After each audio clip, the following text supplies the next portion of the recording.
it's Joe with Stevens Brothers Construction out of Murrieta, California. And today I wanted to talk a little bit about the new California 2020 ADU laws. And an ADU, and what that is a guest home or a rental unit on a single family residence lot. And typically we have a lot of restrictions that don't allow us to build these. And that's all going to change this year. And I'm going to go over a few of these items that just the main talking points. I'm going to have a link to all the assembly bills that we talked about today. This will be just the main points to get just, what's the most important quick points. So Gwen, go ahead, zoom in on this board, let them see it. You're just going to see my arms pretty much for now on, all my decorative arms. Okay, so what's coming up that's huge for 2020 in regards to guest homes or building in-law suites for your parents or your kids or whatever. HOAs, CC&Rs can no longer stop you from building ADUs, which means if you're in an HOA, typically you would have to get approval to build a guest house, or maybe the CC&Rs don't allow you to, and that's all going to change. They won't be able to do that anymore. And let's see, this is Assembly Bill 670. That's what goes with this one. There's also, if your property has a deed or covenant restricting you, that will no longer be the case. That'll be unenforceable.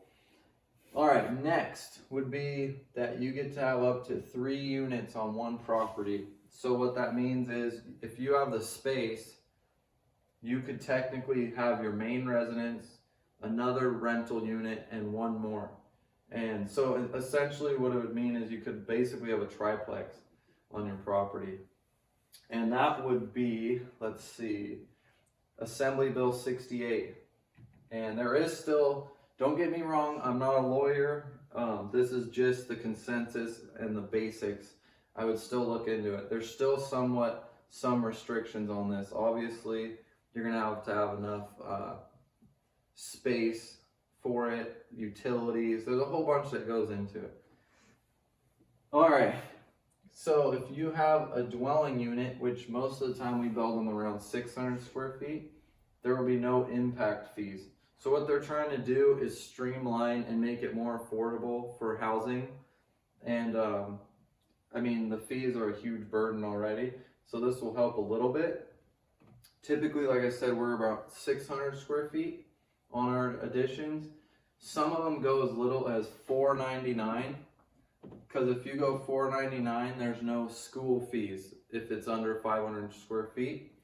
And school fees roughly are about $3.65 a square foot, or $3.45, depending on where you are and what development is going, because the more getting built in the area, the lower they are.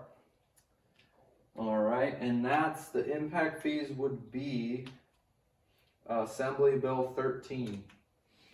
Okay, and next up would be no owner occupied restrictions. And what this means is typically they'll make you live on site in either the main residence or one of the rental units.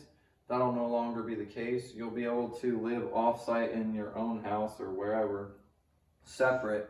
So what that means is there's going to be a ton of people, let's say investors, that will buy up a property with enough space, and they'll build 3 units on them, and then they'll live somewhere else. Not everybody has to live on site, because not everyone wants to live on site with multiple units. So that's going to open up a whole bunch of options for investors. And that would be, let's see, Assembly Bill 13 as well. And then this is the biggest one in regards to us that we see, is right here, 4-foot setbacks. So that's the maximum a county, city, or any jurisdiction is going to be able to enforce. And that would be Assembly Bill 881.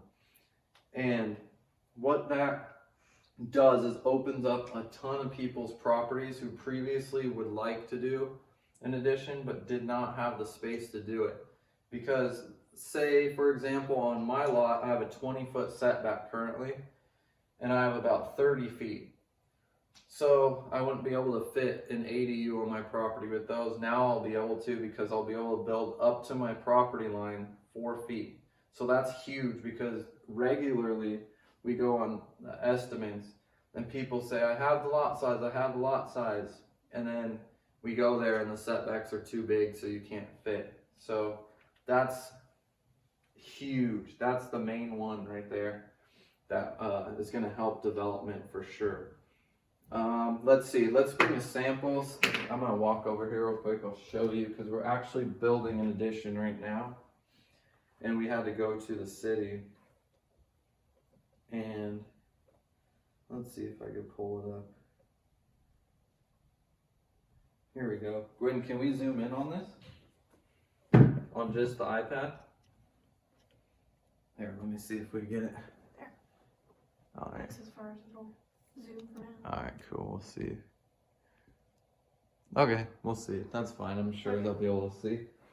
Not All take right, a picture here, of I'll it. see if we can go. Not take a picture of Can we it go and then- forward? Can you aim that down? Yeah. Sorry guys, we're video rookies over here. Okay.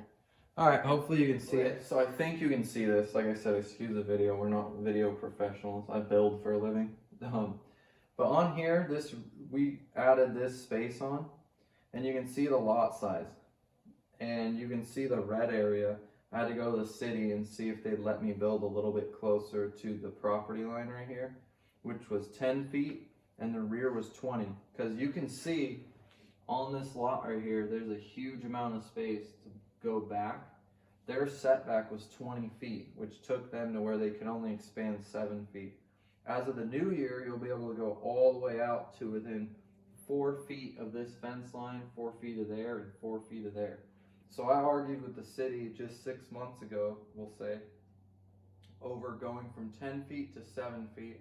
And now, this year, we'll be able to go all the way up to 4 feet. So that's huge, because this is what we deal with.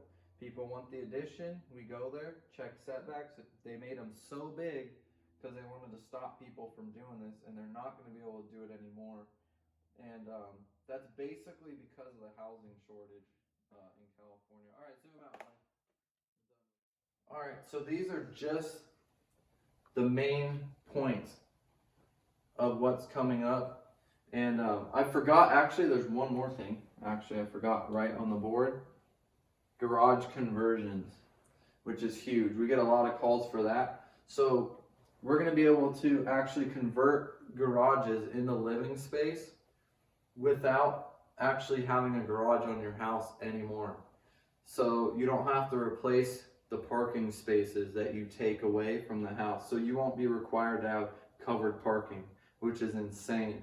But a lot of people, I have a feeling, are going to do this because a lot of people already have a ton of illegal kitchens and stuff in garages. We've seen a few catch on fire. But now you'll be able to go to the city, say, hey, I want to turn my existing garage into living space, and that you're going to be able to do it. And you won't be able to add, they used to make us add 2 parking spaces that we took away, let's say, and now they won't be able to do that on existing garages. So that's huge too, because the structure's already there, so it doesn't cost so much. But that's the gist of it. Like I said, I'm gonna have a link. Let me write. So these are the assembly bills. We're gonna go 881, 670, 68, and 13. Those are the assembly bills that you can look up in regards to this. So let me erase this real quick. So we're going to do a hypothetical right now.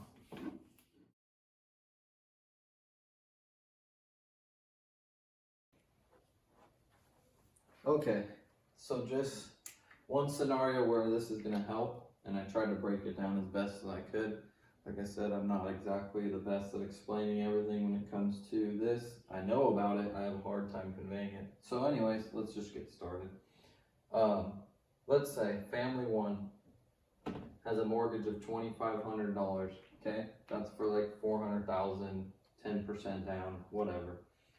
Then they have mom, dad, kids, or possibly a renter that they don't know. Who knows what you use the unit for, but we're gonna talk mainly about mom, dad, or kids that are can't get out on their own.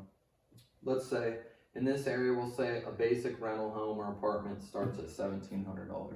I think apartments you probably get that for, houses probably not, but we'll just go with these numbers for this example here.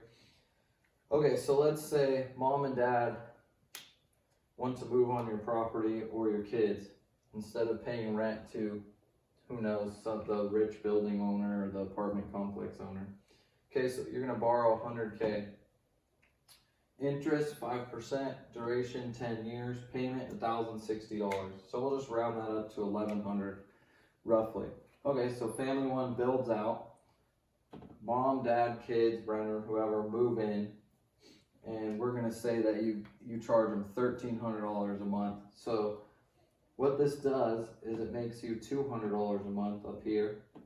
So all of a sudden you get a little bit of income back, not a ton, but that's okay because we're going to talk about the other benefits down here.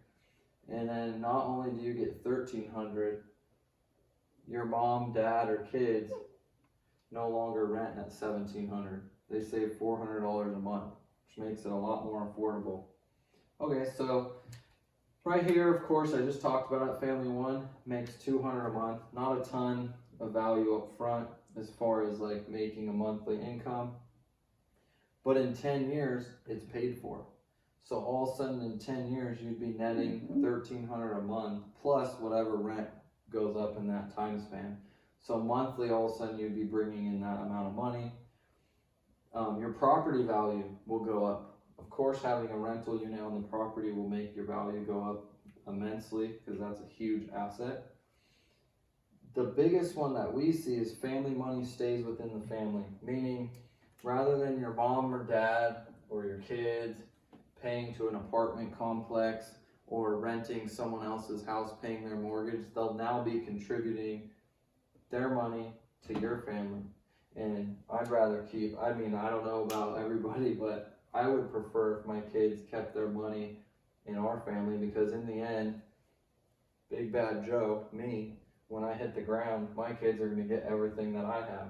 So I'd rather have their money contribute to me for the time being, almost like a savings, and in the end it'll cycle right back to them, rather than throw your money out the window and pay someone else's mortgage or their giant apartment complex building all for them. So that's the biggest positive I see. Another one that we see is that a lot of the elderly parents move in, and how this can save you even more, because we're talking about $200 a month, right, that you're going to make. So your mortgage goes down $200. But a lot of people, say mom and dad are retired at home, they're going to be able to help you with daycare.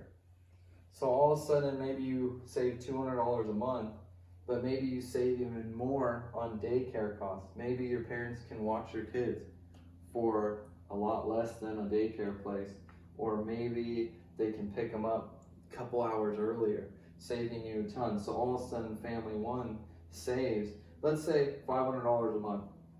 So now you're net positive $700. So hope this all makes sense. Like I said, I'm not terribly good at explaining it, but this is huge and it makes sense. How you can make money is by having rental units.